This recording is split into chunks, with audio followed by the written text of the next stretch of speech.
we're going to go ahead and dive in, and I'm going to start out by just giving you a little bit of an outline, sort of what we're going to be talking about. First of all, looking at Christmas, of course, and through the lens of Christian Science, but really not so much from the Christmas story of 2,000 years ago. I think folks know that, and it's beautiful, and there are many ways you can go and hear that and learn about that.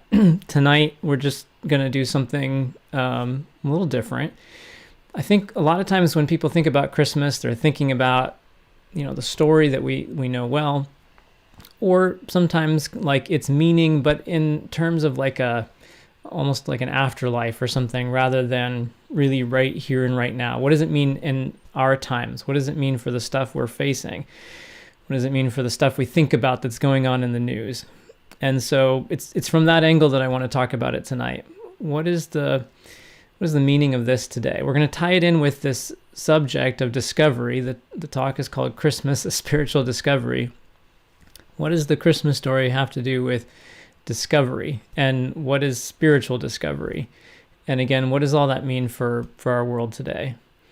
All this through the lens of this approach to Christianity called Christian Science, this practice of Christianity, which just I think is really itself about how to feel and experience God here, now, today, in our daily lives. So see how it all just kind of ties together, I hope. Well, I'm going to start out by telling the story, and you'll notice that as I go along, I like to unpack big words and concepts like God and spirituality and healing and prayer. I'm going to just tell this story as I experienced it, and then I'm going to go back and I'm going to start all the unpacking. And I'll tell you that with the exception of the very last example that I chose for tonight, all of these stories happened just in the last few months. It seemed to me that, the theme being about what Christmas means right now and today, very presently, it really kind of demanded that I choose very present living examples. So this is a story of my summer. I live in the Northern Hemisphere. I'm here in Boston, Massachusetts right now. That would be the end of June for us. And I had, for about a month, had a pretty serious issue with my ankle. I don't know what happened. It just kind of got swollen and was really painful. I couldn't even put it down on the ground with any pressure without a lot of pain. I'd gotten crutches and was moving around on crutches for a number of weeks. Well, I had a talk to give, kind of like this one tonight, about Christianity and healing. And I had to travel from where I live in Massachusetts, USA, to state of Michigan in the middle of the country. And I had to fly first to New York and change flights there. Well, there's nothing like a deadline, I guess, to get one thinking in a new kind of a way. For 4 weeks or so, I'd say I'd been kind of casually praying, and maybe some of you know what that means. It was just kind of like a vague, like keeping my thought, sort of positive and expecting good. But ultimately, I think really just kind of hoping it would work itself out, expecting time to just heal it if I rested myself for a while, that kind of thing. And so all of a sudden, though, I was on my way to give this talk, and I'd called ahead and I'd told the folks that I was coming to address that, they might need to have a stool for me, and I'd try and get there early because it's kind of lame to walk in and be talking about Christian healing and, be on crutches on the way in. Which isn't to say you can't just be yourself and be authentic. I wasn't trying to hide anything. I just kind of felt like, gosh, I need to be literally walking the walk, as well as figuratively doing that in the best way I can. And I kind of knew, honestly, that I hadn't been. I think that was really the issue. Less what it looked like and more, I didn't want to be hypocritical in terms of my effort and what my focus really was. So anyway, I got a wheelchair in the airport and was, got onto the airplane with my crutches. And as we took off and I was in the air for a couple hours praying, I think my prayer deepened and my focus became more sincere. And I started to just really reach out and think, okay, what's going on here? What are the issues for me that are related right now?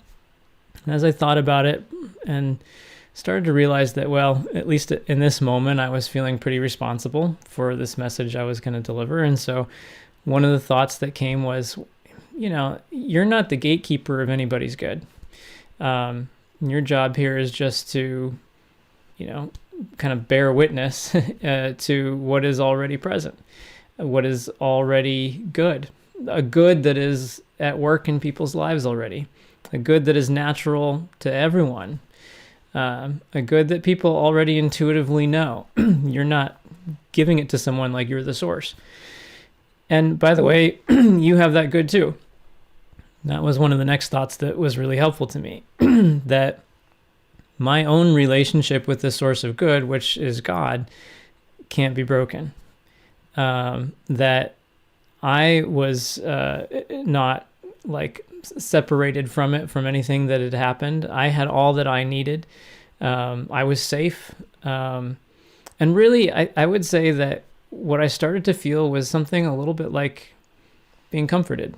Like, kind of like when a mom or a dad is there for a child who wakes up in the middle of the night and has been having a pretty bad dream. And there's mom or dad to just put their arms around them and help them just wake up a little more and realize that they're safe, that they're okay, that everything good is still there in their room. That's kind of what I felt like was happening for me. I'd been wrapped up in this kind of storyline about myself, and I was starting to feel like my good was safe, and that the good of other people was also safe. Well, when the plane landed and I grabbed my crutches to get up and walk out, I found I could put pressure down on that foot. And I was on the crutches, but I started to realize, hey, I can put weight on this. And as I started to go, I realized I can walk. So in the space of that hour and a half or so, actually, between my two first destinations, the majority of this problem was resolved. I was able to walk quite a distance to the airport, just fine. When I got to the lecture, I walked around, got lunch with folks. I walked around for an hour, greeting people as they came in. I stood and gave the lecture for an hour, walked back through the airport and all that kind of stuff. I wasn't sprinting yet. It took about another week before I was, running after my 6-year-old completely. But it was a dramatic turnaround from a morning when I couldn't even touch it. Well, okay, so what happened? What's that about? What does it have to do with our message here today?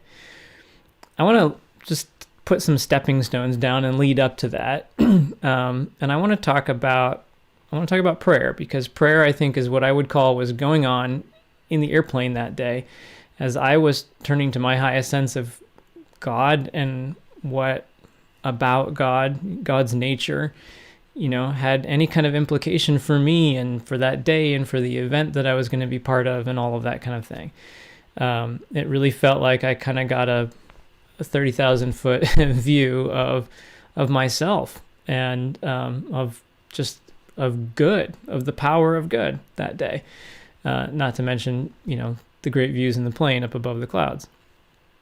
Well, prayer, I think, was the key. And so let's just talk about that. What is prayer? In the Bible, in one of the accounts of the Bible, it says that some of Jesus' students came up to him and asked him kind of a similar question, what is prayer? Or how do you pray? And according to that account, Jesus responds first by saying, go into your closet. And I think that, today, we could maybe say that that's a little bit like taking a step back for a minute. Maybe taking a step back from your knee-jerk reaction to things, or taking a step back from your fears or your preconceived notions. In the context of the Bible, Jesus is talking about that go into your closet in terms of like, don't let your prayer be about what it looks like to others. Don't do it, to make a show in front of other folks. Let this be about something that's direct between you and God. So I think whether it's taking a step back from the opinions and the preconceived notions of others or your own, I imagine we all can understand the benefit of doing that sometimes. Well, just after that, Jesus gives what many Christians today call the Lord's Prayer. And in broad brushstrokes, the Lord's Prayer talks a little bit about God and our relationship with God and about what that means in our lives, that relationship. So if you really kind of look at it, when Jesus asked, how do you pray? It's like, take a step back from the surface appearances and surface logic and reactions. Get focused on the nature of God and on your relationship with God. Well, so what does the second part of this mean? Take a step back. I think we get that, but get focused on the nature of God. Well, what is God? God is an infinite subject, and God is a lot of different things to people. So let's look at some things that are in the Bible, and let's look specifically at some things Jesus said about God. One of the words Jesus used for God is spirit. And spirit is a word that can feel pretty abstract, pretty ethereal to folks these days, pretty kind of otherworldly. So I would say, though, that word may have had a different feeling to people who heard it in Jesus' time, because that word spirit is a translation of a word. It's the word we use in English now. But the New Testament, where Jesus' life and teachings are found, was written in Greek. And the Hebrew Bible, what Christians call the Old Testament, of course, was written in Hebrew. And actually, in both the Greek and the Hebrew, the word that's translated as spirit is the exact same word that's also translated as wind and breath in other various parts of the scriptures. So if you imagine Jesus talking to folks, you might think this word spirit might have had a little bit of the feeling of like the very air around us, kind of actually more of a feeling of ever presence. And something that's integral to life, something that you don't see, but you know that you need, just like your very breath. Instead of feeling distant and otherworldly, it might have been a word that really helped God feel very close. In one of the parts where Jesus is talking about spirit, he says you don't see where the wind's coming from, you don't see where it's going, but you see the leaves moving in the trees. So there's kind of this implication that you don't see God, but you see the effect of God. There is a tangible, visible kind of effect from God.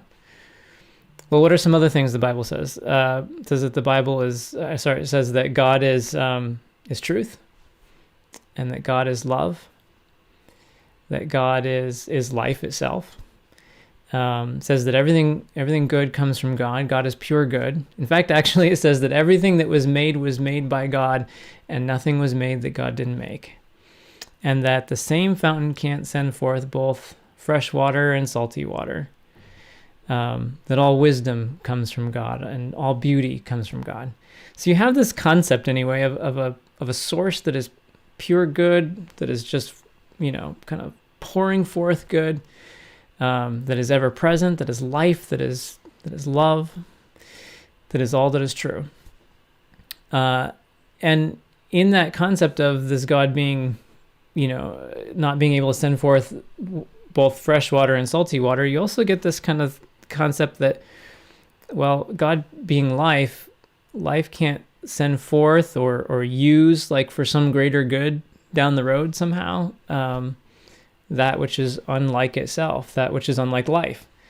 So deterioration, sickness, destruction, imbalance, inharmony would be unlike the source, and therefore can't be allowed or used or given room in some way by that source. Love doesn't use hate. Truth doesn't use falsity. Any more than light uses darkness to work its way up to making a room brighter. Just doesn't work like that. Okay, well, the last part of this, what is our relationship to this God? If prayer is about taking a step back from the surface appearance, the reaction, the fear, the things kind of just as we see them, getting focused on this nature of God and then our relationship. Well, what is our relationship to this God? One of the first things the Bible says about anybody, actually the first thing the Bible says about anybody, is that we're made in the very likeness of God. And actually, that's a theme that runs throughout the Bible. Jesus said, be perfect even as your Father in heaven is perfect. And St. Paul, who came after Jesus, said, put off the old man, put off the old sense of yourself and put on the new man, like a new sense of who you are, which is created to be like God. In the Hebrew prophet Isaiah talked about being made for the glory of God. So, if God is life itself and truth itself and the source of wisdom and beauty and all that is good, what does that say about us if we're made in the very likeness of God? I think the implication is, and what the Bible seems to just bring out, is that means that, like we can't fundamentally, naturally have built into us anything that is unlike life, anything that is unlike love, anything that is unlike truth, and so forth. We're inherently made to be wise, to be whole, to be free, to be balanced, to be purposeful, to have, a reason, not in cookie cutter kind of ways, because although we're talking about the same kind of qualities and characteristics coming from the same source, we're talking about a source that is infinite. And that means there's an infinite variety or diversity of ways that these qualities and characteristics can be expressed. Our safety, our security, our strength, our opportunity, our clear thinking and our creativity and all that, did I say that word? Is all naturally kind of inherent in who and what we are and what we're made to be. We are, in essence, the place where this light of the source, God, shines through, takes shape. Like you don't see the wind, but you see the effect of it. The implication in the Bible is that's us. We're the effect of that source. That's what we're made to be. Throughout our days and all the things that we do, in our relationships, in our thinking, in our discussions, in the trajectory of the world. That's big. And to be honest, it's not usually what it looks like. It's not usually how we think about ourselves. It's not usually how we think of others or necessarily what we see or read in the news. I don't know about you. Folks say don't use your cell phone as your alarm, in the morning. I do that. I have a hard time kind of disconnecting. They say don't do that so you're not always on your phone like right before you go to bed and when you get up in the morning. But, I don't know about you, but the last time I grabbed my phone, whether it was first thing in the morning or, later in the day and scrolling through, looking at the news alerts, or maybe some folks on social media or whether it's the television or radio or anything else. When was the last time you were like listening to the news or scrolling through those news alerts and going, oh, look, yeah, another story about the glory of God today. Oh, look, and another one. Oh, and another one. There's so much glory of God around. There's all this, brilliance of God's goodness shining through me and everybody. That might sound kind of ridiculous almost because it seems so different from what we see and feel. So how do we connect the dots between what maybe sounds like a really nice, comforting concept, positive message, but pretty different or divorced from daily living? Well, here's where the word discovery comes in, and I think this is what ties it into the Christmas message. I think discovery is what has progressed humanity throughout human history. People look at these spiritual kind of concepts that we're talking about, and a lot of times today they'll say, hey, look, it's great if you have your own faith tradition or a practice that in some way gives you comfort, makes you hopeful, that kind of stuff. Or they might even say something more like, look, that's just so separate from reality. Like, you're burying your head in the sand if you're even thinking about that kind of stuff. It's so unrealistic. It's maybe even harmful to society to, be wrapped up in that kind of thing. So how do we get past that? That, again, coming back to the discovery concept, I think is why looking at this from the lens of discovery is so important. If discovery is what has progressed humanity throughout human history, That's very different than just positive thinking. It's certainly different than burying your head in the sand. We can think about discovery in terms of like inventions, great inventions that have moved humanity forward. A couple days ago, we had the Orion spacecraft like land in the ocean after doing its orbit around the moon. Part of this Artemis kind of plan for putting people back on the moon again. Well, it was about 50 years ago or so that people went to the moon for the first time. How did that happen? How have we landed a rover on Mars? Discovery, new thoughts, new concepts rooted in a principle of something that is real and actual, right? Not just positive thinking. Nobody just built a cylinder, put a bunch of like rocket fuel in it, lit it on fire and said, I'm gonna think really positively about getting to the moon.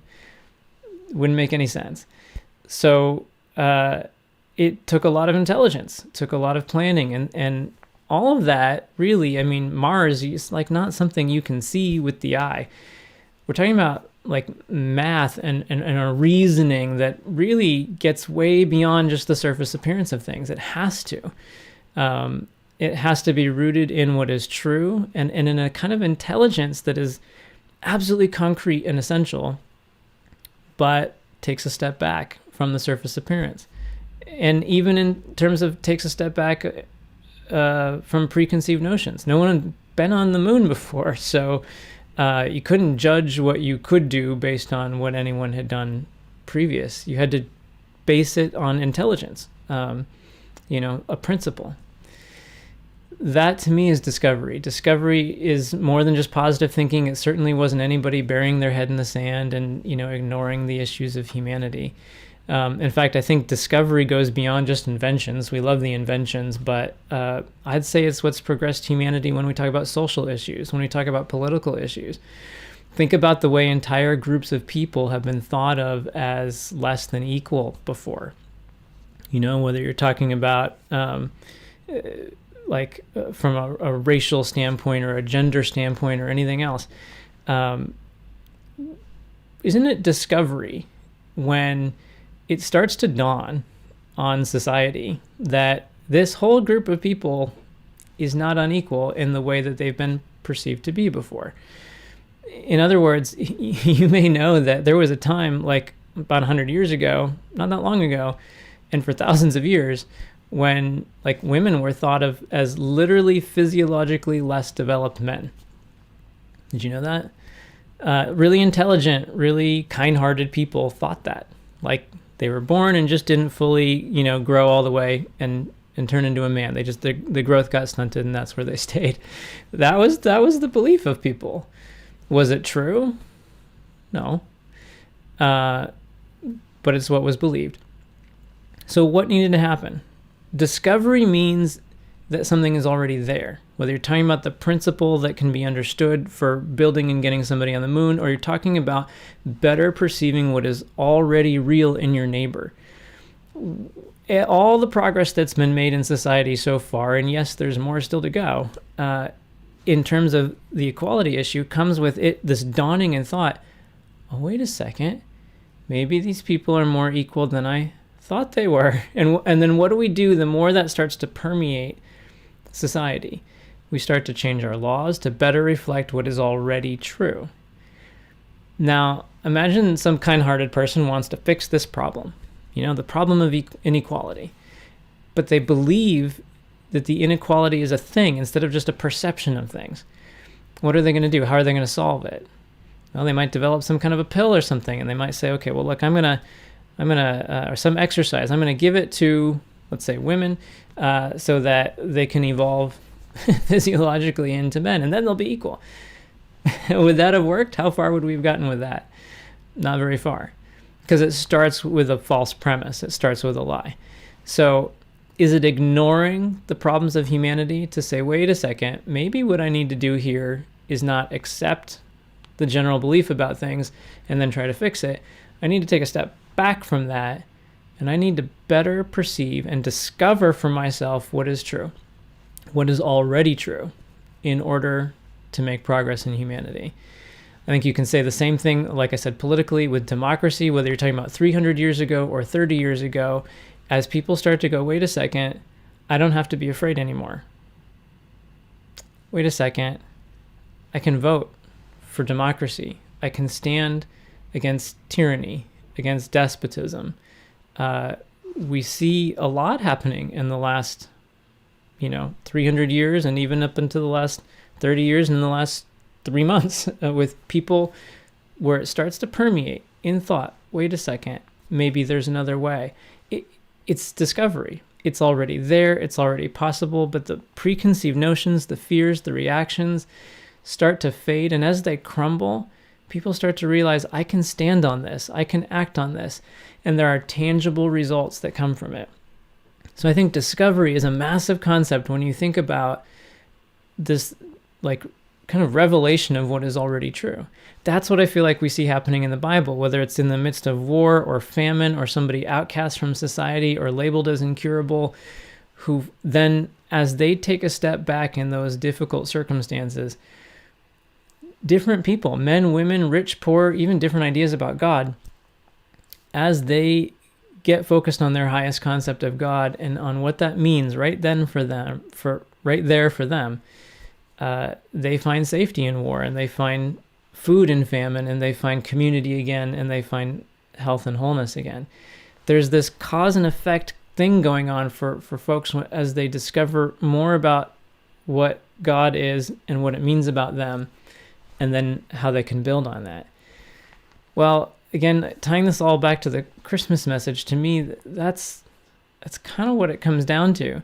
It's not just a story about 2,000 years ago. The Hebrew prophet Isaiah, who wrote a lot of the prophecies about the coming Messiah and that kind of thing that get repeated in the New Testament, as Jesus is trying to understand his life and what it means, and as his mother, Mary, is trying to do the same. These kinds of, lines from Scripture are what they lean on. In Isaiah, it says, "Unto us a child is born." You probably, if you know anything about the Christmas message, you recognize that kind of a line. It's from Isaiah, and Isaiah talks about, that his name will be Emmanuel, meaning God with us. This is the kind of stuff that Mary hears if you read in the book of Matthew in the Bible, in the New Testament, as she's kind of getting these angel messages, that is just bright, clear thoughts from God about what's going to happen in her life. It's this repetition of this message. This child is going to be born. To me, it's this dawning of the light of God with us. Again, not God coming, not God going, not God here for a little while, but God with us. It's this dawning of this realization, in some sense and in some way, of the presence of God, the goodness of God, the reality of God. Whether people even use the word God or not is not so much the point. It's the point is what it is. Truth, life, love, and so forth. Of course, this is made manifest in this really unique way, completely unique way, in the life of Jesus. But Jesus' life points to the reality of it, the ever presence of it. Again, like spirit, always with us, around us at all times, a power that is always moving us and moving humanity.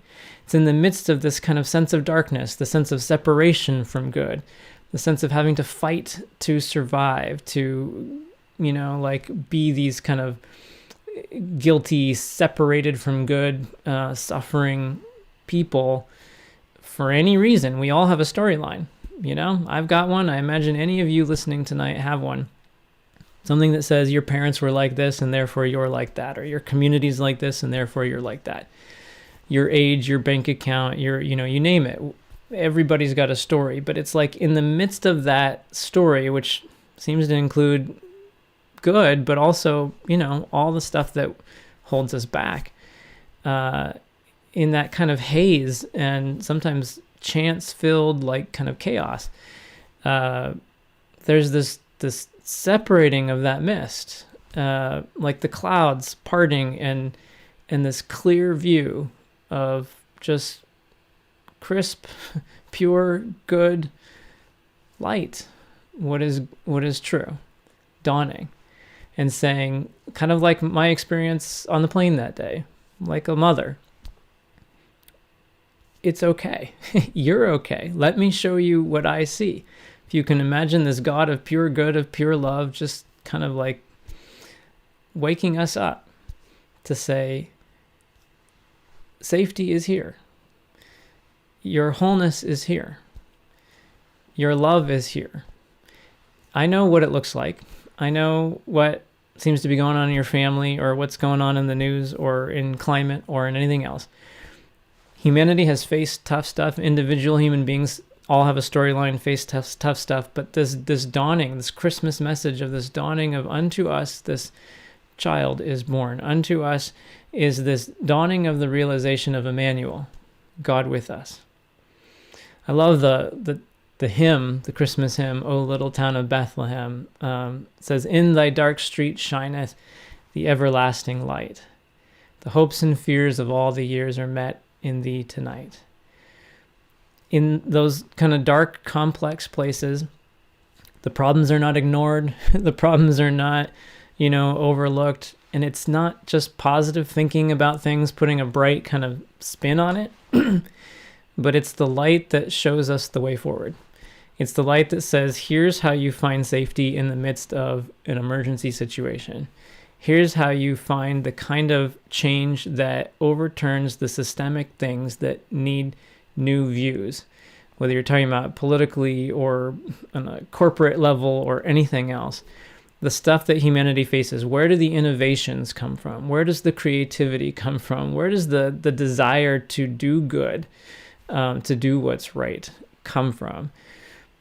Just truth itself, life and love itself, dawning for everybody, coming to everybody. It's not a faith tradition thing. It's not a, something somebody earns or you're part of a special club thing any more than when the sun dawns, it gets to some people and not others. In essence, that light just shines for everyone. The message is that this is going on. It's going on not because human beings are generating it, but because we're being lifted and comforted and shown the way forward, that it reaches everybody, right where we are, just as we are, and it is filled with grace. Grace is a phrase we could say means the unearned love of God. Why is it unearned? Because it's already there. It's like you don't have to earn a fact that already exists. Again, that's discovery. It's already there. There's nothing more grace-filled than the idea of not only, do you get it, but it's already present.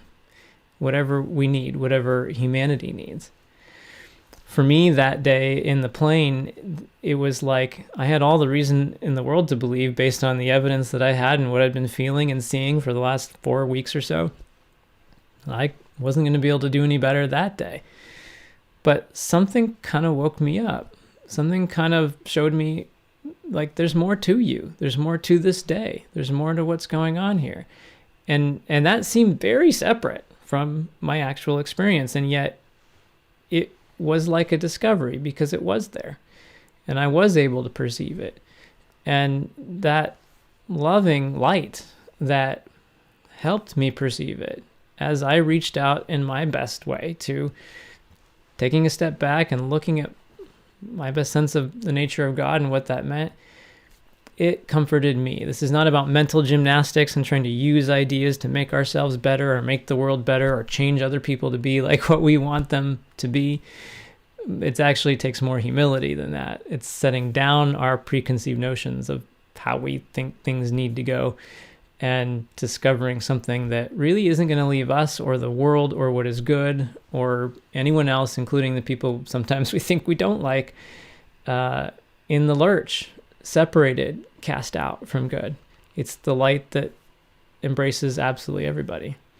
I felt it embracing me that day, and I think that's what healing is, whether it's in the Bible or it's every day today. It's not a miracle. It's not a far-off God coming and hooking some people up with good. It's that discovery of the wholeness, the joy, and the freedom, that is here for absolutely everybody. I'm going to read you this line from what is considered the Christian Science textbook, Science and Health, sorry, I bumped my mic there, with Key to the Scriptures. This is written by Mary Baker Eddy, the founder of this movement, this approach to Christianity. And I'll tell you more about her in the book in a moment, but here she writes this. The conceptions of mortal erring thought must give way to the ideal of all that is perfect and eternal. Through many generations, human beliefs will be attaining diviner conceptions, and the immortal and perfect model of God's creation will finally be seen as the only true conception of being. She starts the next sentence with the word science. She's talking about the science of Christ, which, again, I'll talk about that in a moment too. But anyway, she says it reveals the possibility of achieving all good and sets mortals at work to discover what God has already done. So it's done, it's here, and it's now. It's also just always unfolding. We're talking about an infinite source, so it's not like a static reality. It's pure good that is complete and that is present and that always has new forms, new ways it can take shape as we move forward and evolve. I have a couple other stories I wanted to tell you, and then one or two things after that. These are kind of quick from the standpoint of just this present dawning of the light. Both of these stories happened in the last couple months. One of them was really pretty recent.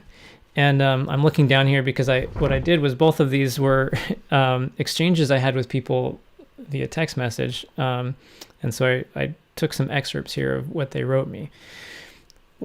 In this first story, what happened was a man, he sent me a message on Facebook. I don't use Facebook really hardly ever. And so I didn't see his message for a couple days. And when I did see it, what it said was, I'm in an ambulance and I'm on my way to the hospital. I was in a severe accident at work. Now, this is somebody who had just found out about Christian Science within the year. I'd been in touch with them once before, very briefly. And other than that, I'd never had any contact with this person. They were reaching out to me because of my role as a Christian Science practitioner, which is somebody who is just available to pray with anybody about what they're facing in their lives. And there's folks right there in your own community who do that too. Well, so by the time I got back in touch with him, I said, how are you? What's going on? And he said, well, I got to the hospital, they operated, and I have some plates and some screws and things in me now, and the doctors say that it's likely to be a year or so before I can move freely again and be on my feet. And I said, well, he asked me if I'd still pray with him, and I said that I would. All of this from the standpoint, again, of discovering more about who he already was, right? Not kind of like starting with the storyline and then saying, how do we fix that up with some magical juju or something, but like, just take a step back and what is already there. This is not it's not personal power. It's what was already made. And some of the thoughts that came to us that we talked about was that he was like, again, this kind of expression of God, this place where the qualities and characteristics of what is good and true, life, love, are made manifest, in an individual way. We talked about how that can't be broken. That which comes from God is not a thing that can break or be crushed or whatever. We talked about how his relationship to God is not a thing that could be broken. One of the things he was also worried about, he was the one who worked in his family, and he needed this job. He needed to be able to get back to work. He was really worried, how am I going to, make money to provide for my kids and my family? We talked about how his connection to that source of good couldn't be broken, that it was already present, that it was flowing directly to him. We talked about how God was moving him forward, that he was made free, he was made whole, he was made unbreakable because he's spiritual. The spiritual is a word that comes from the word spirit. So spirit being God, us being spiritual means we come from God, or a spiritual idea or a spiritual discovery would be an idea or discovery that is rooted in the nature of God, comes from God.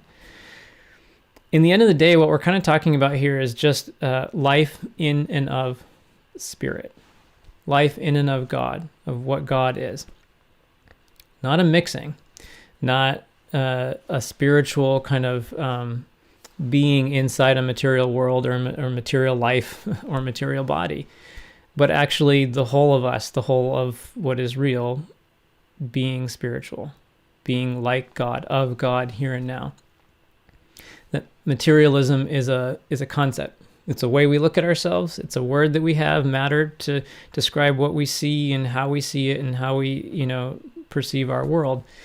But it's more of a perspective than it is the real true substance of who we are, or the law or the reality of how life works. That's a big, big, big concept.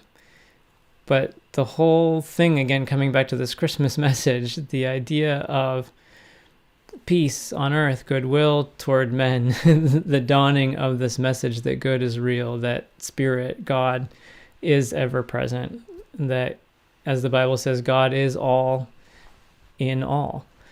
The expression of God is what life is. I mean, that's the most comforting message there could be. It's not just, hey, we have a way out, hey, we can get better, as much as it is, hey, let me take you by the hand and show you, like, just help you wake up to who and what you are now. Step by step by step by step. And the whole world with that, because it's can't be true for some people and not true for other people. That this man, we talked about how his life wasn't governed by accident, tragedy, chance, but by really a consistent flow of what God's goodness is. Well, the next day, after we first started texting together and praying together, he wrote me on Facebook Messenger and said, I got up from my bed today and I walked around the room and now I'm sitting in a chair on the other side of the room. And he said, the doctors can't believe it. We kept in touch for another day or two. He said, the next day I'm still walking around and I'm doing great. The next day after that, he said they were going to move him to a rehab area in the hospital. But later that same day, he wrote me back and they said they decided I don't need to go to the rehab area, so they just sent me home. And this is what he wrote me. His last message to me was just, no pain. All I'm feeling right now is love. I can't explain it. I just want to feel like this every day. That's the message. Just love.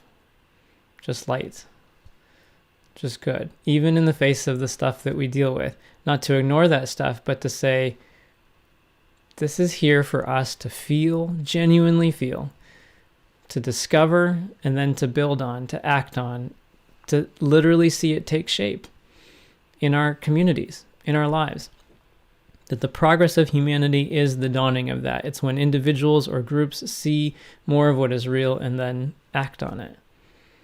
Here's the next little story. This was from a young mom who reached out to me, and she was telling me about her little girl. I don't remember the age. I want to say maybe 6 or 7, who was the eldest, and there was a younger one too, a younger sibling. And she was talking about how for quite a while, this little girl had really been feeling like she wasn't as loved as her sibling, that she would get mad frequently, like every morning, and talk about how she, hated everyone and how her sister was loved more and that kind of stuff. And as we talked and prayed about that, we talked about how this kind of stuff, again, we all have a storyline, right? It doesn't matter how old we are or what we're going through.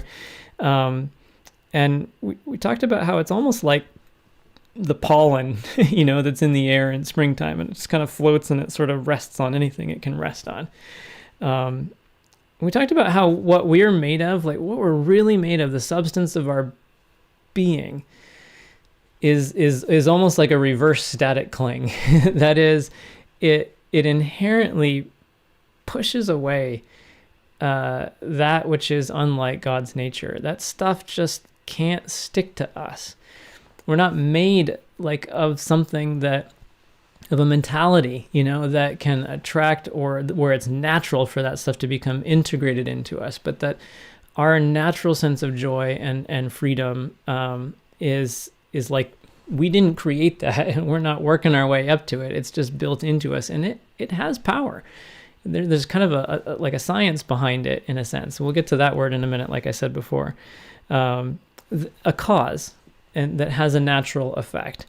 That this little girl's ability, as it is for all of us, to think for herself was built in, to feel loved, to feel that she didn't have to earn that love, that she wasn't a second child or a first child or anything else. That you may have heard the phrase, God has no grandkids.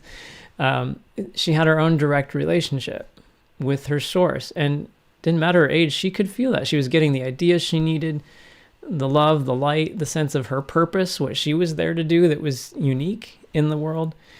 It's that good of God that is just meets human needs in the way we need it. We also just talked a little bit about how the mom didn't need to be afraid for her daughter, didn't need to feel trapped in this situation, because it was natural, to be free. This picture didn't define her. It didn't define her family. What she could discover in God was, able to free them.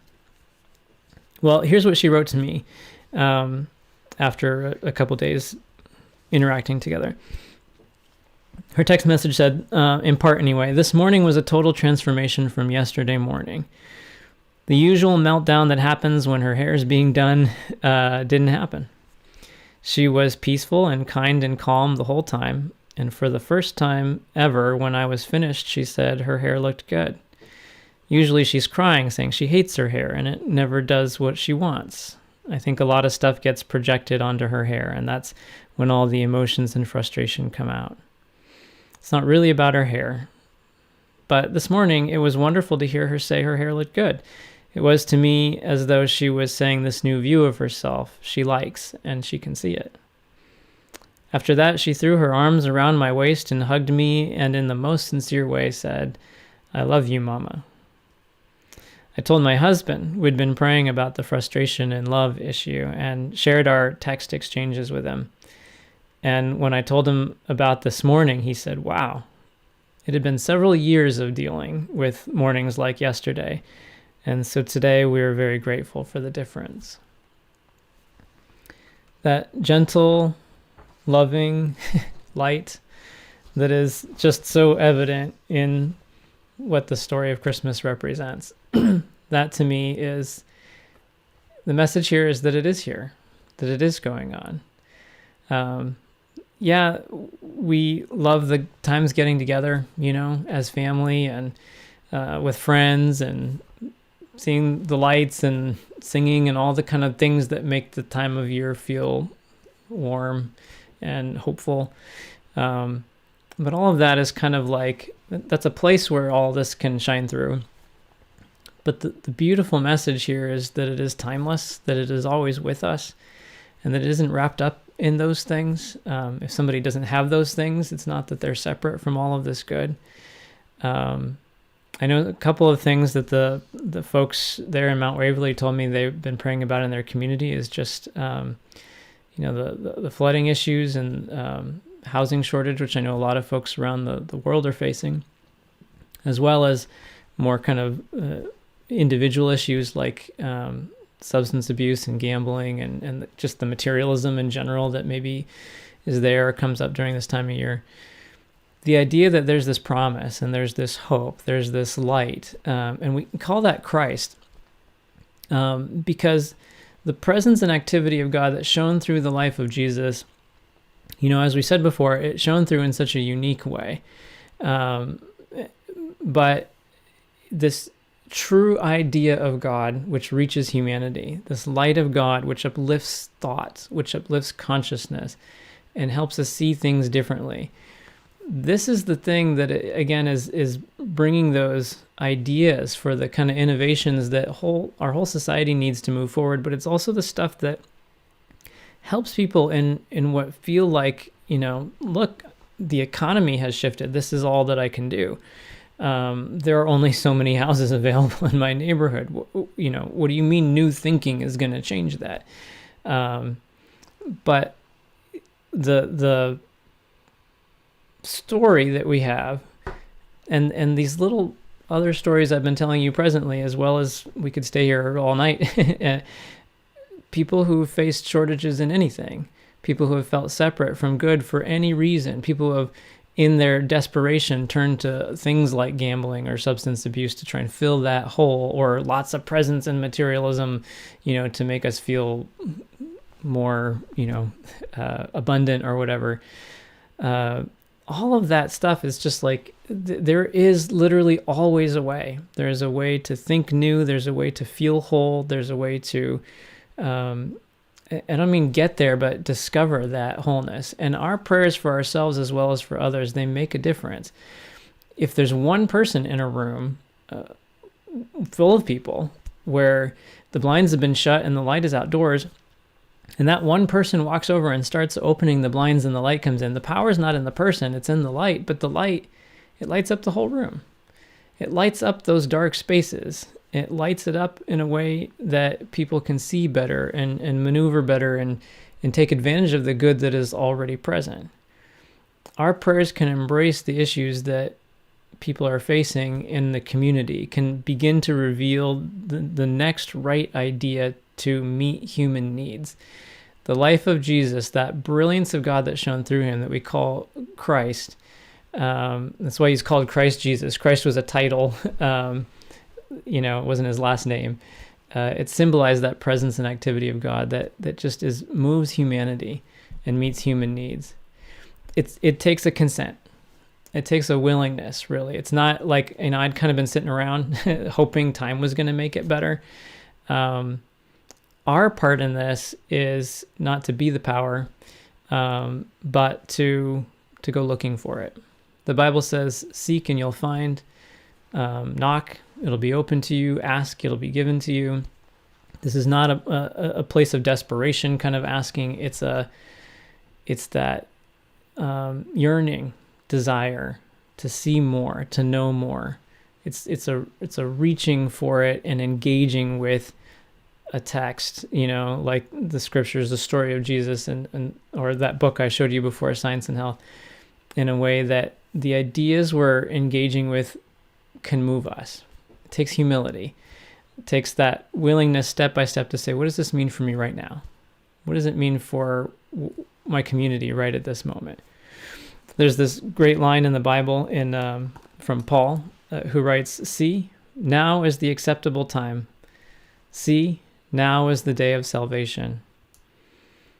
The idea is that it is here. It is now. Salvation is a word that could say is kind of like the discovery that nothing can separate us from the love of God. Right now is the time. Right now, because it's here for us to discover. Again, not maybe all of it at once, but step by step in a methodical kind of a way. The idea of this being a method or being something that is constant and reliable is what brings us to that word science that we talked about before, the science of Christ. And this is what the founder of this movement, Mary Baker Eddy, felt she discovered. It was a way of looking at the life, the teachings, the example, this Christ light that shone through the life of Jesus, and saying, if there's truth in it, and there is, then that truth has to be universal, and it has to be timeless, and it has to be understandable. That the practice of Christianity doesn't have to be just blind faith. It doesn't have to be, kind of waiting things out. It's like any class you might take in school where you learn more about the principle of something and then you apply it to the equations that you're given. Whether you're talking about art or mathematics, you learn the principle behind it, and then it takes shape as you apply it to the equation. Application doesn't mean I use something to do something. It means I let my view be transformed, and then the answer is expressed in what I do with that. The idea of there being a science of Christ, that is a way to understand and live and experience what Jesus stood for, what Jesus proved, what Jesus' example gave us in the healing and the life-transforming stuff that came out of his time. Mary Baker Eddy herself found healing from chronic illness she'd faced from a little girl, the effects of a severe accident. She turned around, she helped, and she healed other people, who turned around and helped and healed other people, who turned around and helped and healed other people. It's been just a grassroots movement from the beginning that has no hierarchy, that is just about, discovering what is true. Each of us supporting one another in our own way. Anyone not in the group, out of the group, that doesn't matter. It's just what is true. For anyone who wants to engage and follow that in their best way. It's a science, so it's not about like a new doctrine or a new creed or something. It's just about humanity, discovering more of how to walk the walk. Mary Baker Eddy found not just personal kind of freedom, but she broke free from the kind of oppression and groupthink of her time. She lived from the 1800s into the 1900s, again, at a time when women didn't even have the right to vote in the United States. And it was actually considered immoral for a woman to, say anything about God that was new, or to preach or give talks, publicly. It was considered immoral for a woman to speak in public in that way.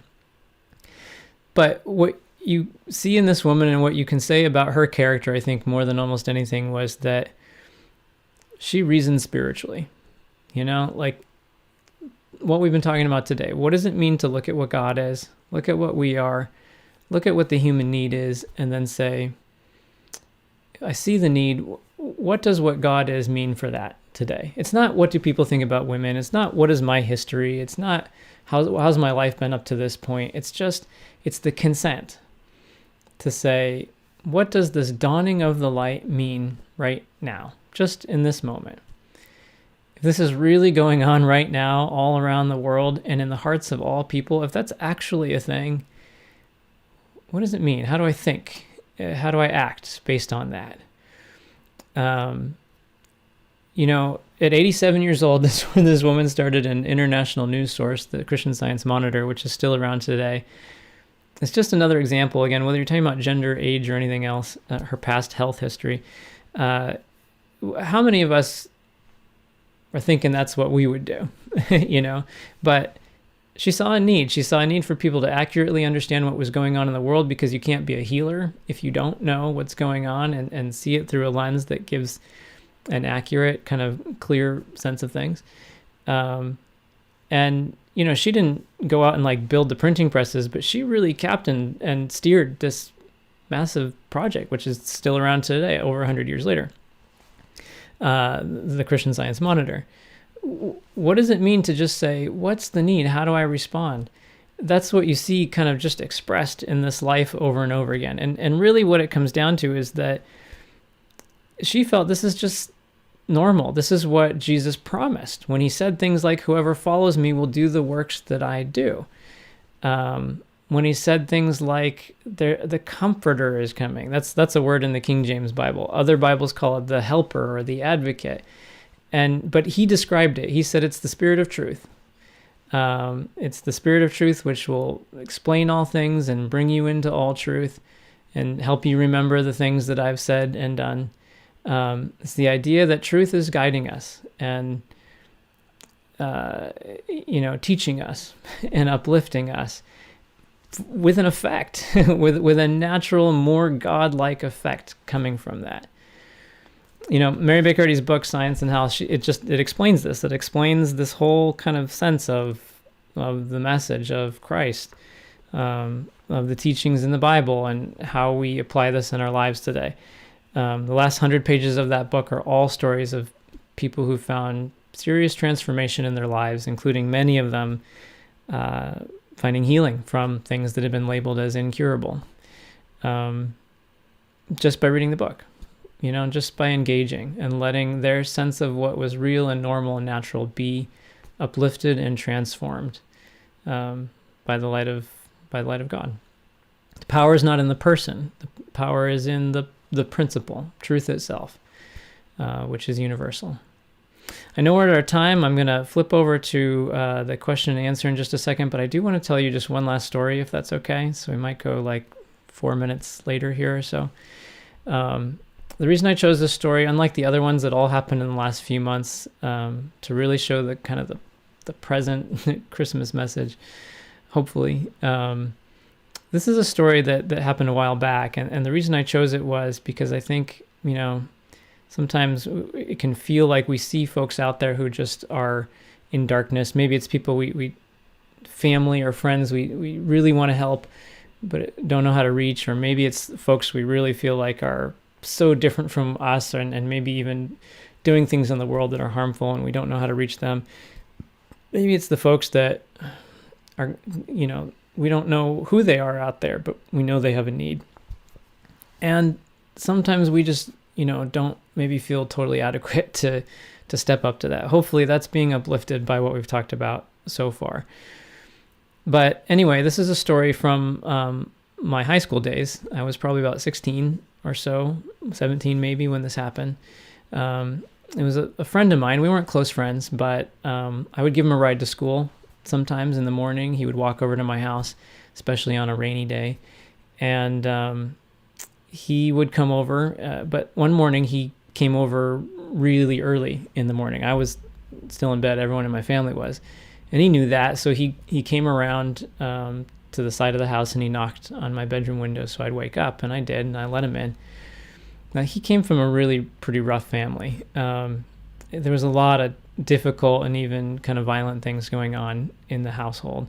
And so I always said, look, you're always welcome to come over here anytime you need to. I'd gone through some tough stuff when I was younger. At that point, things were more stable in my family, and was just happy to give that space to anybody who needed it. So he came in and I said, how you doing? He said, I'm okay. I just need to get out of the house as early as possible today. And I said, okay. Well, I still need to get ready for school. So I grabbed my stuff and I went to the bathroom. When I got there, I realized I'd forgotten something. So I went back to my room. Well, when I went into my room, he was sitting in a chair and he had a knife out.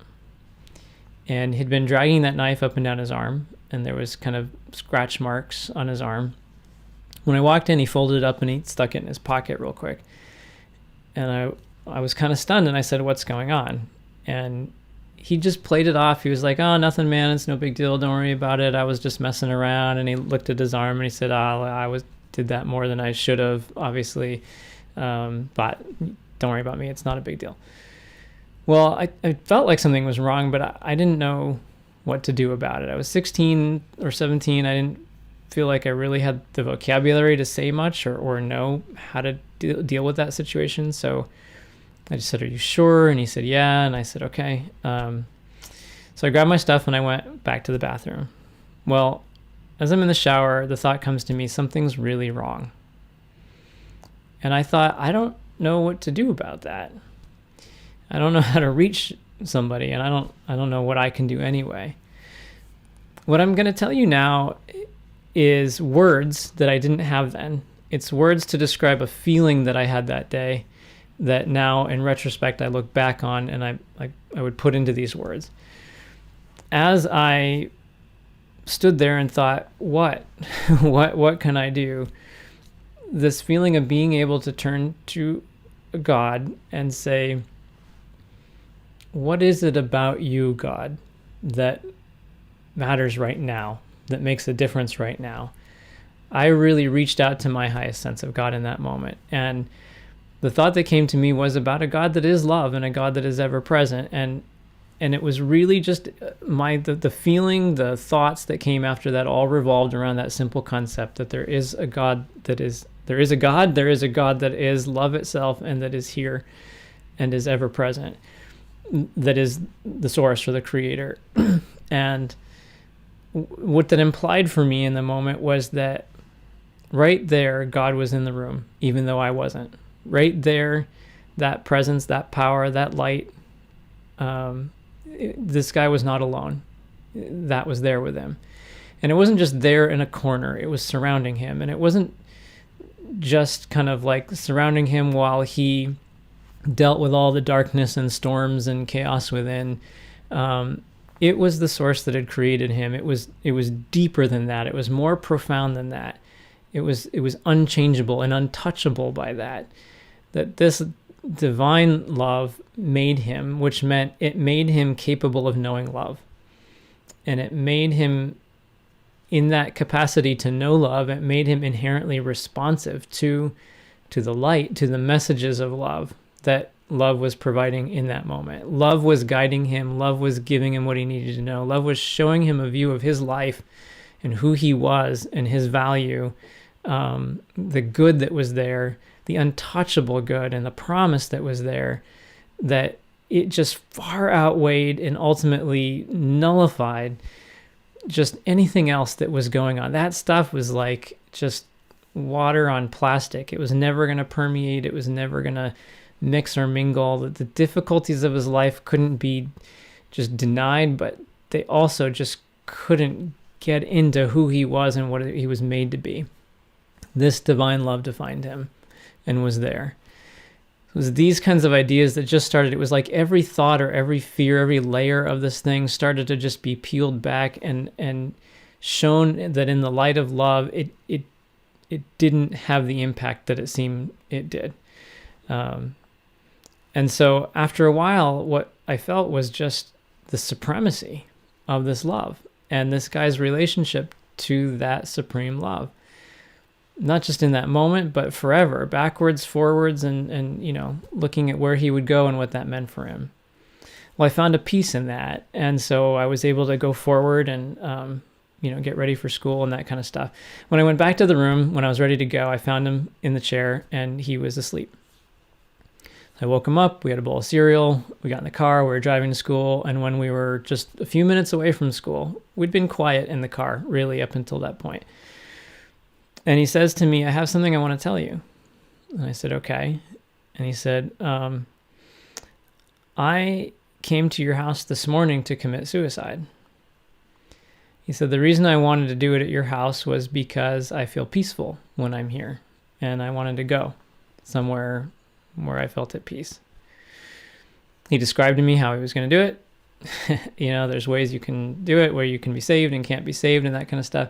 He said that after you came into the room and caught me with a knife and I put it away, when you left, I got the knife back out and I was about to do it. When all of a sudden, I just started to feel loved. He said, I started to feel hopeful and like things are going to be okay. He said, I can't explain it.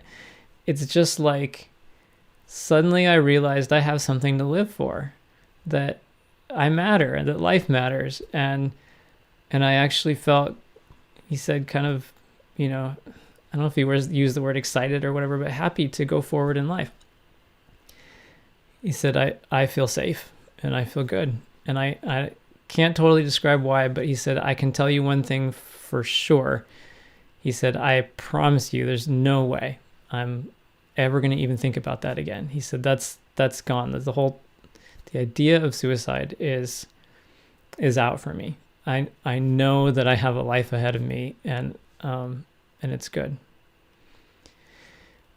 I still didn't have a lot of words. So I just said, I'm so grateful to hear that. If you need anything, let me know. And that was about the end of that conversation. Well, we didn't become good friends after that. We, interacted here and there, and I've seen him online and stuff on social media. I know he's doing fine and, has a good life and that kind of stuff. Again, the point of sharing that story is that when we look out at the news and we think, there are folks who get it, those folks who don't, there's the innocent ones and the perpetrators or whatever it may be. Our prayer can embrace everybody. Any world leader, any care provider, close neighbor or international individual, folks on our side or other sides, when we seem to see fear dominating or self-justification or materialism or sadness or destructive patterns of behavior, all of that is like this stuff that just doesn't sink in and permeate into who and what we are. The message here is Emmanuel, God with us. It is the light dawning in the dark streets, just dispelling that darkness, those layers of stuff, and bringing out the natural, inherent hope and goodness and sense of how to move forward in right ways. Right ideas do dawn for all kinds of people in all kinds of circumstances. It's not too much to think that light has the power to outweigh darkness. It doesn't matter how much darkness seems to be there. One is a substance and one is not. One is an action and one is not. There's not really a battle. When we're turning to that light of truth and letting it fill us, letting it shape how we see others, it's not that, again, our thoughts go out and change other people, but it is that the light comes and dawns in the room, dawns on the issue. And the problems that we face are not really those people's problems and my problems and my country and your country and that kind of stuff. It's there in like thought. And when the light dawns in thought, it is bringing light to the only place where that darkness really seems to be, in thought. Again, it doesn't have to travel somewhere. When it lifts up our view of things, it brings light to those things. Because of the way the light works, because of the way what is true has power, the way truth is contagious, the way truth spreads and uplifts human thought as we're making these kinds of discoveries.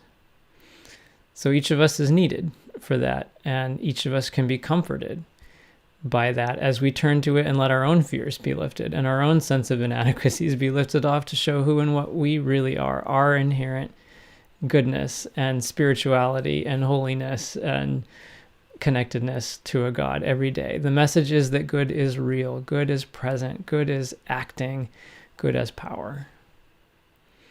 Well, thanks for hanging in there an extra few minutes over the hour. Let me go over and just check our Q&A box, and once we do that, I'll just do a little wrap up. We'll do this for another 15, maybe 20 minutes or so. Let's see. Got a couple questions here already. Thank you.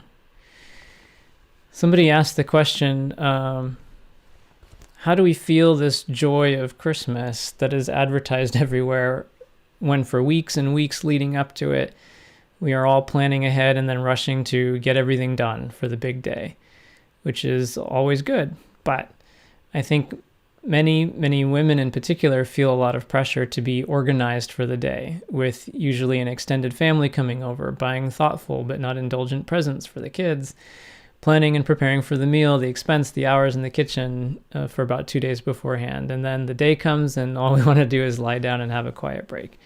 This cannot be the joy of Christmas. I get that. The last line, how do women especially manage to be Marys instead of Marthas when there's so much to do?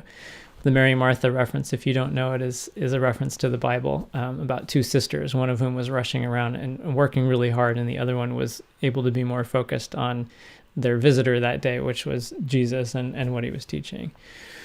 That's a wonderful question, and I think so many people actually have that, men, women, all of it, but especially whoever may feel responsible for the household and the family and that kind of stuff.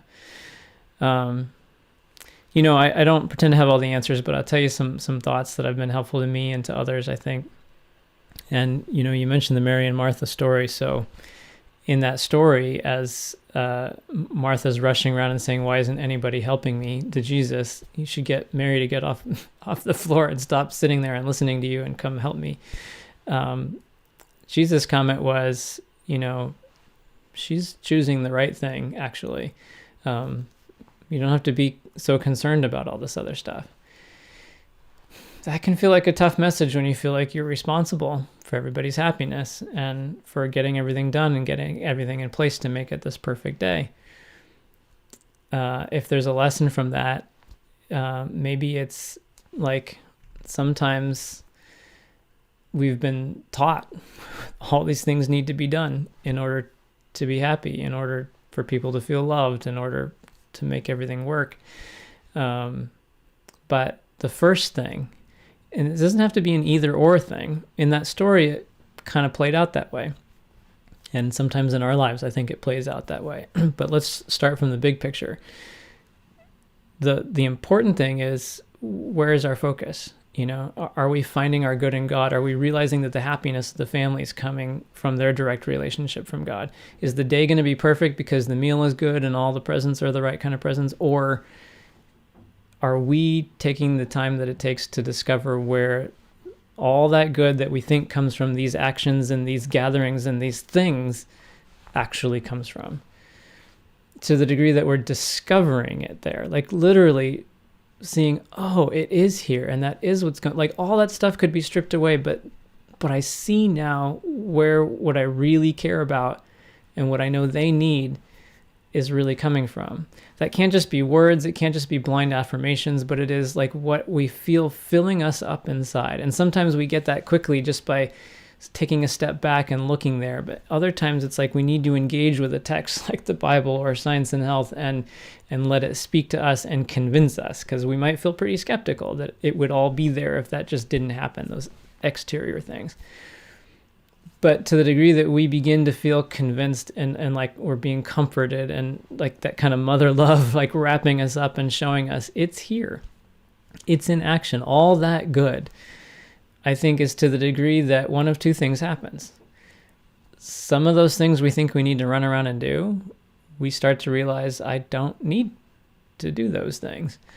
Maybe they come about another way. Maybe other people start to pitch in. Maybe some innovative idea about how that can take form in the most useful and progressive way in the family takes shape. Maybe you do all the exact same things and nothing outwardly changes, but the spirit behind it changes because it's not coming from a place of stress and pressure and fear and responsibility. There's a dominion because there's a feeling of, I have it, it's here already. I'm only doing this because it feels like this is a way to express what I've already got. But the starting point's the same either way. And how it plays out, how it takes shape is going to be individual for each person, for each family.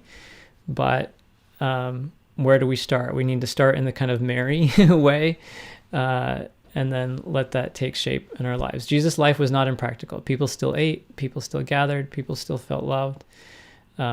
So there's good in that. There's a time for that. But what's the source? Identifying the fears and the pressures and letting them be answered with real, true ideas that convince us of the ultimate power of good is maybe a helpful starting point. Hope that's helpful. Somebody asked the question, could you please share some ideas about healing fractured family relationships, particularly at Christmas time? Seems that long-held grudges are held by one member of our family refusing to speak to others and then being so hurt that they won't include her in activities. Perhaps one helpful idea that connects from what we talked about is that last story. Or maybe in a way that the story of the little girl earlier that we talked about too. It can feel like we or other family members are held hostage by fears, trapped, gripped by them. The first thing that helps me a lot of times is to see that is more like what's going on than that there's a bad person there or a grudgy person or a stubborn person or on the other end, a reactive person to that first person's stubbornness or whatever it may be. All of those labels that seem to say, here's the mind, the character of these individuals, that paints a picture that is unlike what God sees, what God knows, what God has established in every one of us. It does take a lot of humility to say, yeah, I see that, but what more can I discover in a way that will actually make a difference? Discover of truth that allows that truth to address the fears, what would grip. When I look at somebody who seems to be trapped in a pattern of thinking or behavior that's self-destructive or harmful to others, that's the thought that just helps me so much is kind of like, okay, God, what do you see about their mentality? What do you see about their character? In a way that helps address that. And I talked already about allowing it to educate us and uplift us. we sometimes feel like we have to do this. I have to take some truths, I have to use those truths, I have to affirm and apply those truths. But all that feeling of I create is just, it just makes it feel harder. To be able to feel like we get to be the little kids in this equation, that we are not trapped. We're not trapped by the misbehavior of others, nor are they trapped by whatever thoughts have kind of pushed them into that pattern. But to realize, like, I don't see that, you know? We can be honest with ourselves and honest with God. And then just as little kids, go to this big truth and engage with it. Let the ideas soak in. Let them, like, we can marinate in it kind of until it just permeates our thought and uplifts and shows us new views. We get to feel like we're on the receiving end of this, always, of this beautiful idea of this kind of Christmas story, you know, like, it's so gentle, this birth story of just, you know, made manifest in this babe. It's like that same feeling of just such quiet, simple, loving, tender light that loves us and loves everybody and just so wants to show us what it sees and what's here, and just undo the grip and the fear and the darkness and just allow that to fade with the dawning of the light. You know, sometimes relationships in families can be difficult. It doesn't always mean that when we get new views, suddenly somebody else's behavior is going to change. It doesn't always mean that it's appropriate to engage. Sometimes there are types of relationships where there needs to be space. But I think when we're discovering what's true, we know what to say, we know what to do, we know what feels right at each step. And sometimes these kinds of healings come quickly, and sometimes it takes a lot of time. But at each moment, we don't have to get sucked back into the storyline and be like, well, I got some good truth, but it didn't do anything. But it's like, if I discovered what's true right now, then that meets the need of right now. And in the next moment, I'll get what I need right in that moment. I will look again. I will discover something new. And tomorrow, a week from now, a month from now, I will discover more, because we're talking about an infinite source. Whatever it is I need to learn or see more in that moment, I'll see. And that will be complete in that moment. It'll show me what is needed for me, for my family in that moment. And if we're just taking things step by step by step, we know, like, these are the steps that lead to the conclusion of what is good. And so even when it feels dark and we can't see where the end is, as long as we know we're on the path and taking those steps, we know that it leads to what is godlike. It's like the light will always lighten the darkness. The dawn will always do what it does. And if we're embracing that light and being led forward by that light, that which is unlike God cannot grip God's children forever. I hope that's helpful too. You guys are great. There's a bunch of questions coming in. Let's see if we can look at a few more of these really quick. Somebody talked about dealing with chronic health problems. And I would say, I think a lot of what I just said, I was talking more about chronic behavior or thought patterns, but I would say the same thing about chronic health problems. Sometimes these things, we can just kind of wake up from it, and sometimes it seems like it's a step-by-step process. It's not, in the sense that what is whole and good and real is already present. We're not working our way up to wholeness again. And that's part of what we're discovering when we talk about going step by step. We're discovering that wholeness. We're seeing it, and we're seeing it more completely. The body, our health, and we talked about, like, the thing with my foot, or the guy in the hospital. The body is kind of like I think of it like a dinghy tied to the back of a boat. The boat is like thought. It's like our sense of what's true and real. The body is like, just follows. Like the dinghy tied to the back of the boat. It'll go where the boat goes. If thought is, going in a direction of fear or ignorance about who and what we are, the body just can seem to kind of flap around and go anywhere.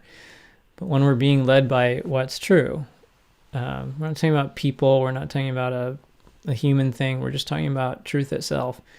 The power is always there, 100% of it, to bring out what is natural, what is normal, in the normal balance, whether you're talking about, like muscles or blood cells or just whatever. Like that's just an expression. It's an outward trapping of like these qualities and characteristics that, as we're discovering that wholeness, that strength and fortitude and so forth, the more we're seeing that, the more our whole experience, including our body, just follows. It shines through there in our perception of ourselves, in our perception of our moments and what our day is like, and the laws, the power that are at work in our days. Step by step by step, like, we're able to prove that in our lives. Maybe not all at once, all the time, but we will get there. Hopefully that's helpful to you too.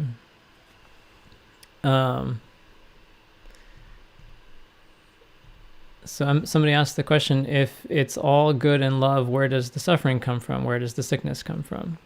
Good. Age-old question, basically, of what's the nature of evil. In the Bible, right after it says that first line I mentioned, that we're made in the likeness of God, that everything's good, it gives this allegory, which many people are familiar with even just through literature, known as the Adam and Eve story. Story starts out with talking about all this good was there, but then this mist goes up, and then there's these two characters, Adam and Eve, who live in this garden where everything's already good. It's pure good, nothing but good. They have only good, they know only good, but then they're tempted. They're tempted to eat from something called the tree of the knowledge of good and evil. Now notice it says knowledge, so again, it's about thinking. It's about our perspective. When they digest that knowledge, that perspective, the first thing they feel is shame. They feel kicked out of the garden of good. They feel like they're made now to suffer and to struggle and to work hard just to survive. They have a zero-sum game view of the world, like I get my little piece of the pie and you get yours, and we have to fight each other to try and get the most possible of this limited resource. And a lot of difficult stuff seems to stem from that. Well, to me, this is not a story of what happened 6,000 years ago. It's a story about our lives, our everyday lives. It's a story about, if everything's all good, why doesn't it seem like it? Well, what are we calling knowledge? What information are we taking in and saying, oh, this data is true, versus looking deeper than that at better information, truer data, and acting on that. If we feel guilty, if we feel like suffering and all this stuff is natural, inevitable, like that's the moment we take the step back and say, hold on, I don't have to keep eating this fruit anymore. I don't have to accept this as a knowledge of the facts of life. I can look to a deeper sense of what's true. What we see again in the Bible is this pattern of when people are willing to take that step back, they're not ignoring problems, but they are saying, I want to go deeper, and there is in each of these circumstances this effect that comes from that bigger, clearer, deeper, truer view of what's going on. So somebody would say, okay, well then where does the thought come from? Where does the information, the bad information come from?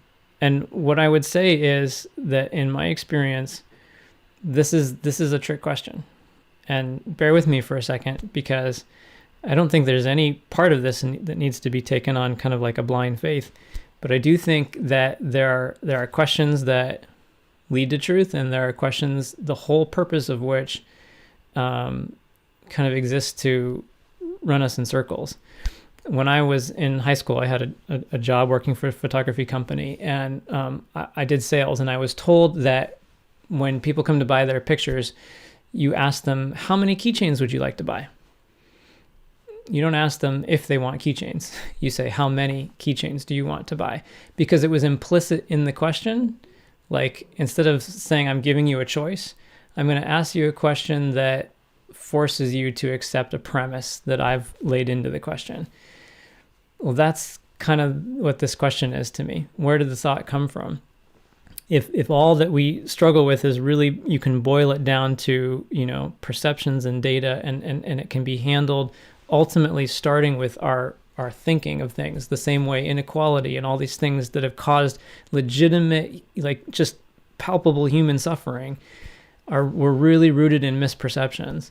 And to say that life is not compartmentalized, even the body and the things we deal with kind of fundamentally come back to the same kind of stuff, brings us down to ultimately this one kind of like question of, well, if it's in thought, then where did that come from? And to me, that's like the how many keychains do you want to buy question. It's the question that implies it's here and it's now. And if you say, well, where did it come from? Well, I don't know. Let me think. And there's no way to answer that without, the premise of the question succeeding in its goal. It's like the whole purpose of that question is to get us to chase our tail like little dogs, and we're never going to catch it. There's a keychain I saw one time that said, how do you keep an idiot busy for hours? Turn the keychain over for an answer, and you turn it over and it says, how do you keep an idiot busy for hours? Turn this keychain over. So it's like that idea of like, what are we being turned into? Something that is not really us, that becomes just this storyline that we're told when we just go round and round with kind of looking for that answer. So there is an intelligent way to respond to the question, how many keychains do you want to buy? But it's not on the level of the question. And that doesn't mean you're ignoring the question. It means you're dealing with it effectively. I don't want any keychains. Well, what's the answer to the question? Where did the thought, these perceptions come from? It's not, well, maybe God, or maybe this, or maybe it's my fault, or maybe it's, no. I can only answer that falsity with a statement of truth. And the statement of truth has to be what I'm discovering in God's nature. Has to be, I'm going to take that and I'm going to table it, and I'm going to go back and say, what am I? Not what am I not? Not where did what I'm not come from? Does that make sense? But what am I? The only way to answer it is what am I? And it's, again, it doesn't ignore it, but it allows to the degree that what we're discovering about what we are and what is and what has power actually has an effect, then we've answered it. If the kid in the math class says to the teacher, like, how could 4 plus 3 not be 43? The teacher doesn't have an answer. Well, where did 43 come from? It didn't come from anywhere. All I can tell you is that 4 plus 3 is 7, and you have to go practice that. You have to understand that principle and put it into practice. If you're proving in your life that 4 plus 3 is 7, you're not going to wonder where 43 came from anymore. You've effectively answered the question of the 43 by proving that it's 7 enough times and with enough consistency that you start to go, yes, this is how I answer the question through what is real, through what is true. Hopefully that's helpful. It's a big question, and it's a really good one. Let's see. Somebody asked, is it okay just to rest for a while if we're not ready to open our eyes to the truth, to the true light all at once? I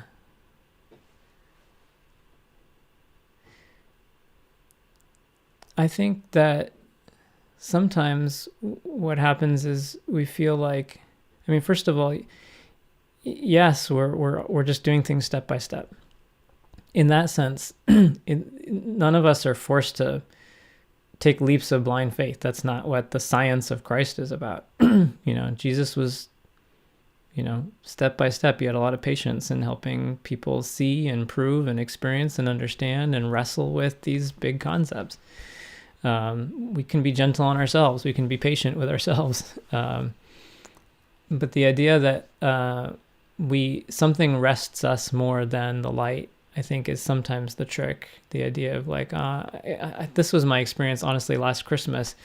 I've been just working so much. I thought, all I want to do is like watch movies for like a week or two. And I watched 1 or 2, and then I was like, this isn't doing anything for me. It's not that I don't, like to do that once in a while, but I thought I was going to get my rest from that. And I had to go wrestling a bit within myself and really start to realize, well, what is it that is making me feel, just tired right now? And when I was willing to take a look, I started to realize that I'd been operating for a while without realizing it, under this belief that I needed to please others. And I wouldn't say I would consciously do that. I don't feel like I'm the kind of person that would want to do that, but I had been doing it. And it had been weighing on me and been making me trying to run around all the time. So that honesty with ourselves and God really helps uncover the stuff we need to deal with.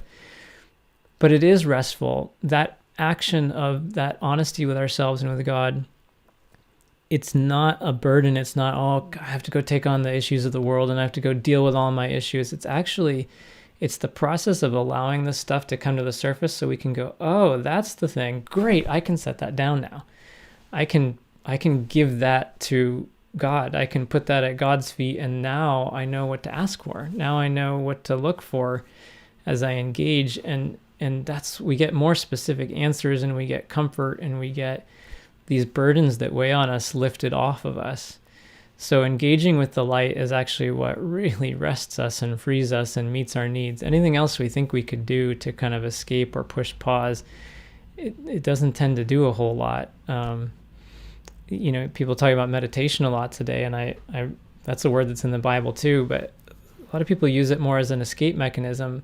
They find peace for a moment, but then when they look back at the world and their lives, it all looks exactly the same as it did before, and it doesn't really rest in the same sense of, like in the Bible, it talks about meditating on the Lord. And I'm not talking about how you sit or what you do or any of that kind of stuff.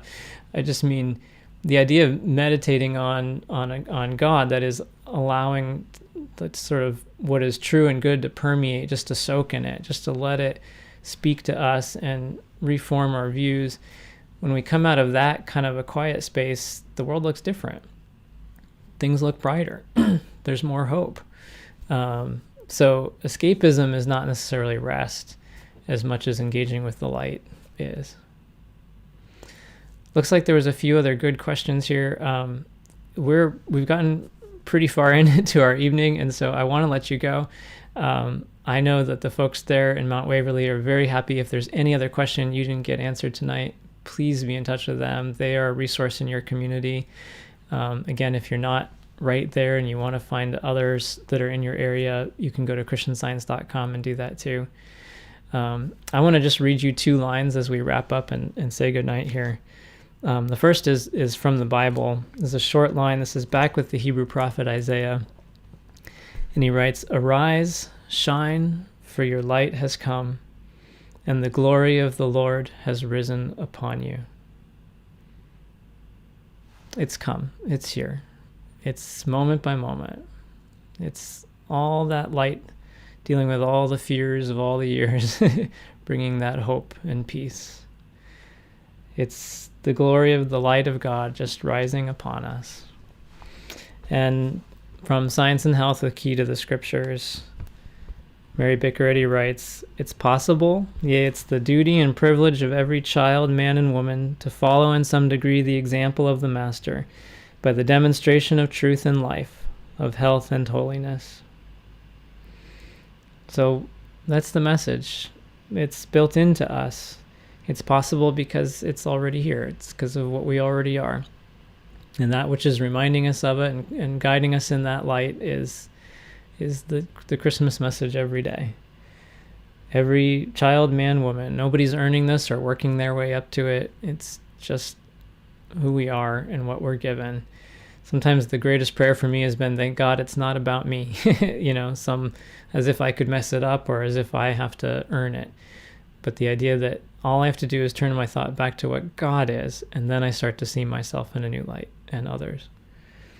It allows us to demonstrate, that is, just experience that truth, that love and life, the health and the holiness that go with it. Thank you all again so much for being here. Thanks for taking the time to join, to think through this, to pray through these ideas. Thanks for being you. Thanks for letting your light shine in your community, and grateful to be part of it with you tonight. Have a great rest of your evening, and Merry Christmas to all of you. Take care.